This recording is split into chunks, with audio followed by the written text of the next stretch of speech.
First, I'm joined by the Federal Treasurer, Josh Frydenberg. Good morning, Treasurer. Welcome to News Breakfast. Good morning. Thank you, Lisa. Nice to be with you. Yeah, look, I want to start with comments that you made in your speech last night in regards to the cost of living. The coalition government has been big on promises that only it can keep the cost of living down. Now you seem to be preparing Australians to have some hard times ahead. Well, we have been making policies that have been driving down the cost of living, for example, around electricity prices, which are down by 8% in the last 2 years. They doubled under our political opponents. But what I was referring to last night is the international events in the Ukraine have seen a spike in oil prices, and that is flowing through to the bowser, with some people paying more than $2 a litre. Now, it's the expectation that oil prices will remain elevated for some time as those tensions remain across Europe, but it is a reflection of the more dangerous and the uncertain geopolitical environment in which we find ourselves in. I know, but your government has continued promising that you'd keep costs down, but they've been rising. Now you've got this situation where people are saying cut the fuel excise to make a difference here. Is that something you'd consider? Well, I'm not going to get into the rule-in, rule-out game just a few weeks out from the budget. I've seen a lot of speculation in that respect. As you know, the fuel excise, it's the equivalent of 44 cents in a litre. That money goes towards transport infrastructure, and that is important in all our cities and all our regional towns. And the government has a $110 billion infrastructure pipeline over the decade. So that is money directly coming from fuel excise, which goes back into regional roads, into major So, Treasurer, if you don't, I know you're projects. saying you don't want to rule in, rule out, but the front of the newspapers today, certainly here in Melbourne, say that petrol could get to $2.50 a litre. Australians are looking to you now to see whether you're going to try and alleviate some of that pain. Well, again, it's budget speculation. There's groups that have asked for that excise to be cut. There's others that recognise the money needs to be spent on our transport infrastructure. I don't think it pays for me, just 2 weeks out, to speculate on that. What I can say, though, is in the areas where we can directly impact the cost of living, like in childcare, we've taken steps including $1.8 billion in last year's budget, which is helping families save more than $3,000. What we are seeking to do here is impact those areas where we can, and when it comes to fuel prices, Australia is a price taker of the global price per barrel of oil, which has dramatically increased by around a third since the invasion by Russia of Ukraine less than 2 weeks ago.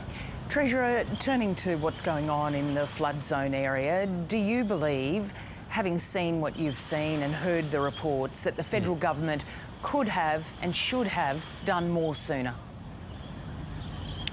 Well, we're doing everything that we possibly can to support those communities, and the payments the Prime Minister announced yesterday, Lisa, were not the first nor the last economic contributions we're going to make to help those communities rebuild. What the Prime Minister announced yesterday were another couple of weeks of that disaster recovery payment of $1,000 non-taxable to adults and $400 to children. He also announced significant support for childcare centres, for mental health support, for legal assistance. Yeah, but I'm asking if you could have and should have done more earlier. Well, we're doing everything possible that we can. Now, when it comes to the Defence Force, when it comes to the Defence Force personnel, I know that there was a request could we get more Defence Force personnel on the ground sooner? What we tried to do is get as many as we could, as quickly as we could. And that has now seen more than 4,000 Australian Defence Force personnel on the ground helping those communities in need. But there's going to be a massive rebuilding task, and we'll be there with the people of Queensland, with the people whole of New South Wales, and we've already announced very significant payments for primary producers, for small businesses. Yesterday the Prime Minister talked about Norco, which is a cooperative with around 200 dairy farmers in Lismore. It's a foundation business in that town, and we're going to partner with the New South Wales Government to help Norco get back on its feet, because when you've got businesses like that that are alive and well, even after a disaster such as this flood, then the community can survive and go forward with confidence. Look, I just want to ask you about the scenes we're seeing out of Ukraine and the reports of the attack on the hospital. Is Australia going to have to keep rethinking its level of support, its action here, as these scenes become more horrific, Treasurer?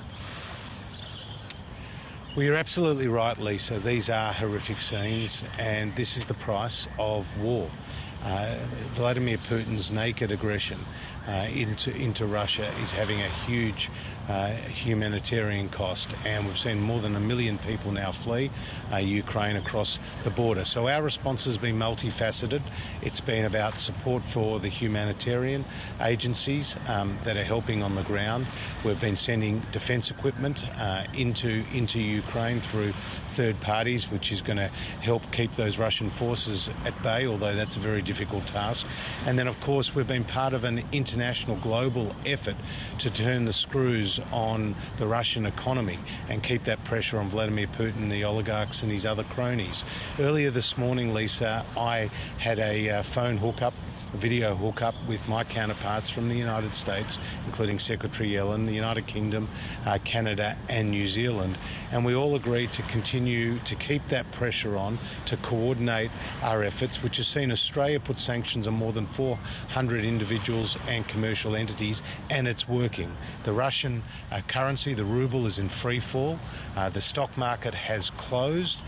We have now seen runs on Russian banks as people can't access their money, and Apple and Google have pulled out their services, Boeing and Airbus, as well as the major oil companies. So this is having a real impact on the Russian economy, and it sends a much broader message to countries right around the world. Do not breach, do not violate that international rules-based order as Russia has done, because if you do so, the cost will be very heavy. Treasurer, thanks for your time this morning. My pleasure.